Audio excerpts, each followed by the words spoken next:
today, guys. Feeding cows. Figured in this video I'd kind of talk about each ingredient that we load and why, and the nutritional value it brings to the ration. So I'm just getting started loading for pin 3 and 4 here, scooping up some alfalfa. Let's turn you guys around here. See, is it working? I hope it's working. Anyway, there we go. Alright, so hopefully I get a good angle here. This is third cutting alfalfa. So on alfalfa we test it for different values of feed. They call it relative feed value, RFV, and they'll do RFQ too as another test. So generally your first and second cuttings don't test as high and aren't as digestible, don't break down in the cow's stomach, aren't as easy to digest. It's more of a stemmy.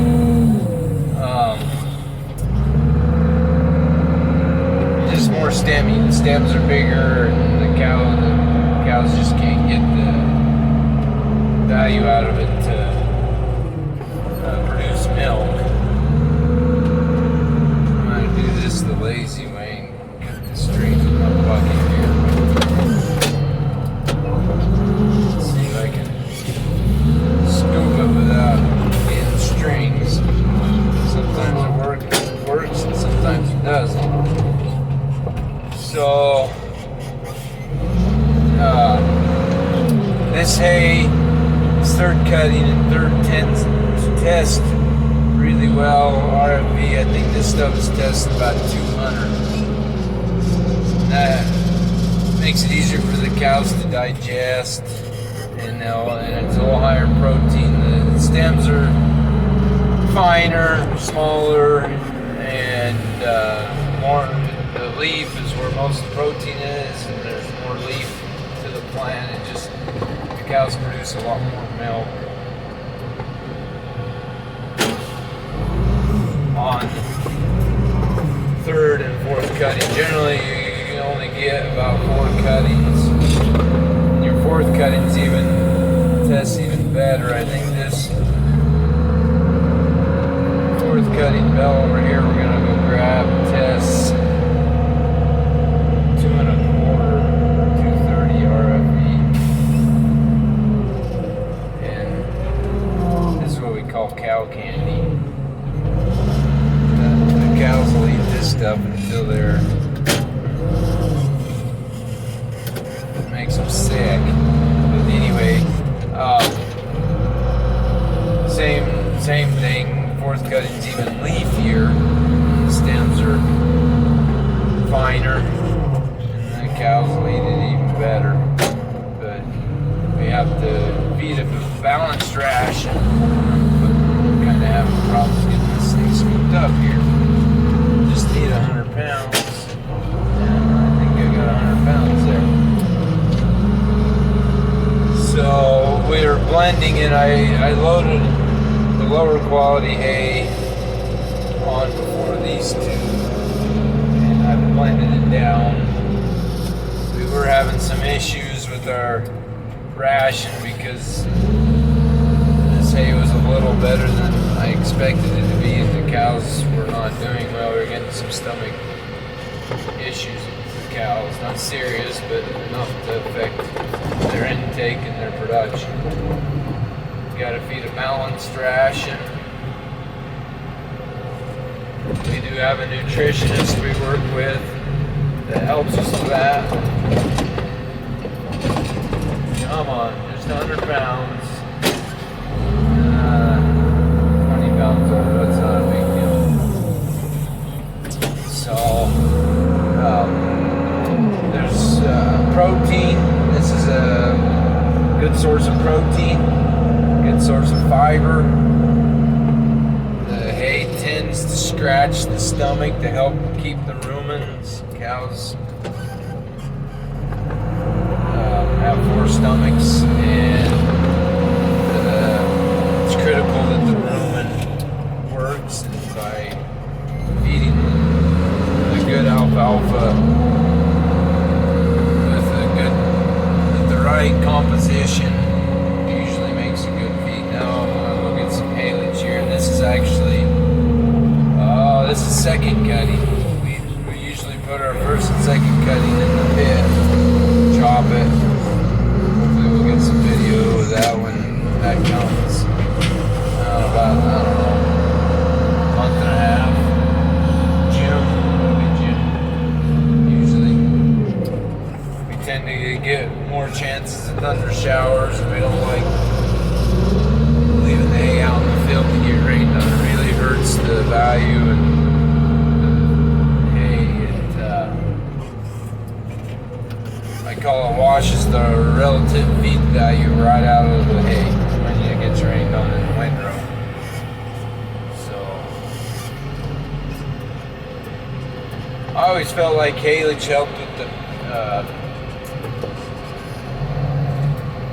butter fat and the milk. So that's just my opinion. I think people will tell me otherwise. It's basically the same as the dry hay. This is cut a little finer, but it brings some roughage and some protein to the ration. So the next ingredient I'm going to load is flake corn. Oh no! You guys fell down. Alright. Flake corn. Let's go get some flake corn.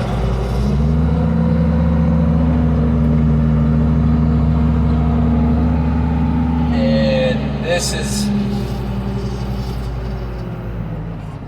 what we get from our local mill, and they bring in corn either from the Midwest or from local growers, both. They'll steam it, run it through a roller, and it softens the kernel up, and then it rolls it flat so that it breaks the kernel, but it doesn't break it apart, it just flattens it out into a flake. Then they dry it back down, and this brings energy to the ration, energy and some fat. I also have a scale on the feeder truck here. I don't know if you can see it in the video. That's how I know what to load.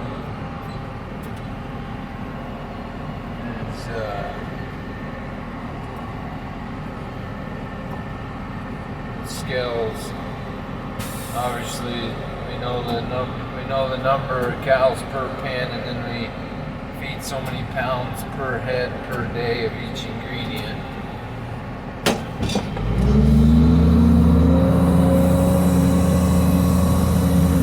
Also, by flaking it, it's makes it more digestible. If you didn't flake it or roll it or grind it, the cow the stomach can't break through the outer wall of the corn kernel. Not any different than us. We swallowed a whole kernel and just go right through us. Okay, this next ingredient is a lactating mix. It's kind of gotten a little rain on it. We got a little rain here the last few days, which was much needed. This is a mixture of mineral and different ingredients that our nutritionist puts together for us. It's got some soy and some DDG, dried distillers grain, basically the leftovers of making ethanol. They'll dry it down. In the dairy industry, we feel that it's a lot more stable when the grain is dried. So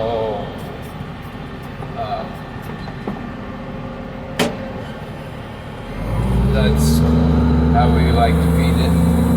Feedlots tend to feed it wet.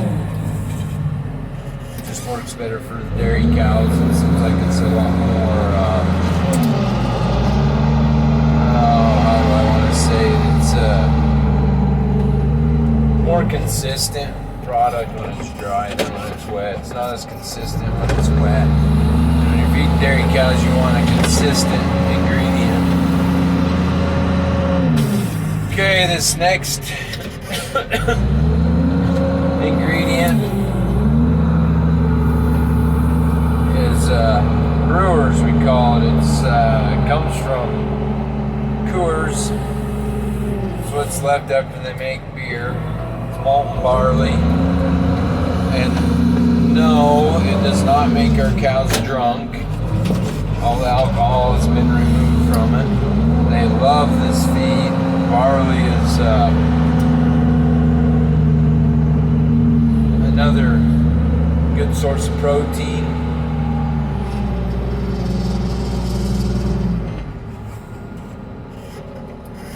So we like to feed a lot of protein to the cows. That's what makes milk. I always say milk's good for your bones, and that's why, because we're feeding a lot of protein.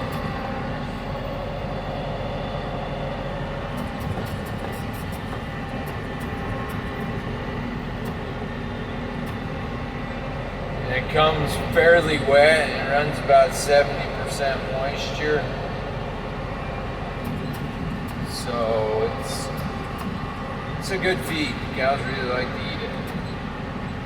And it's one of our cheaper ingredients. So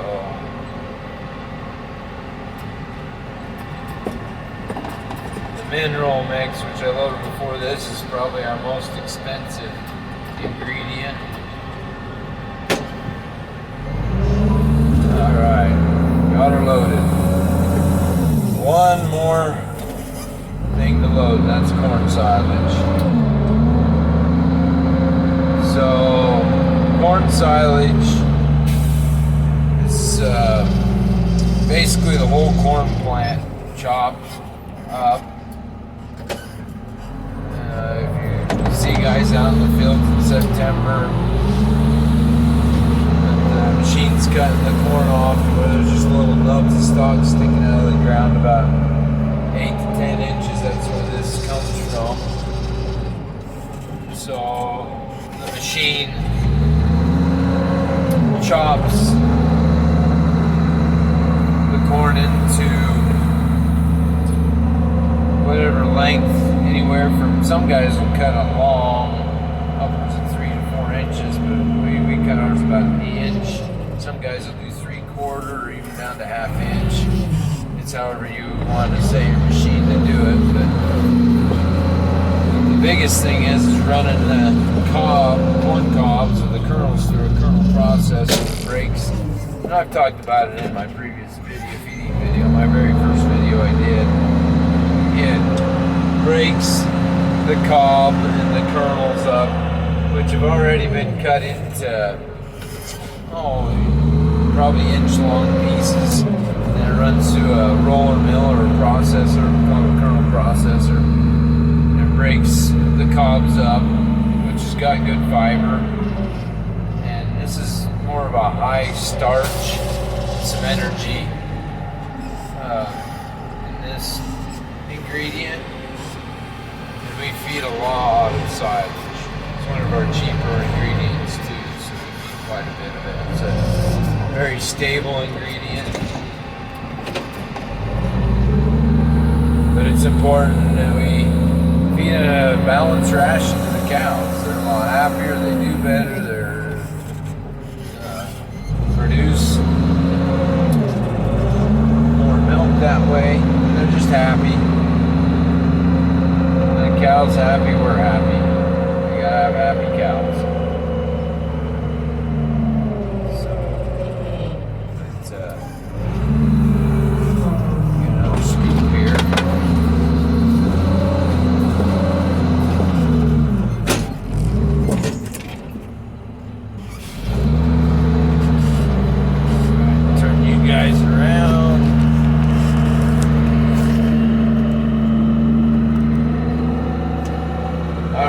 think I'm going to end this video. I appreciate you guys watching. I hope that gave you some information about why we feed what we feed and the nutritional value of it. I'll catch you guys in the next one.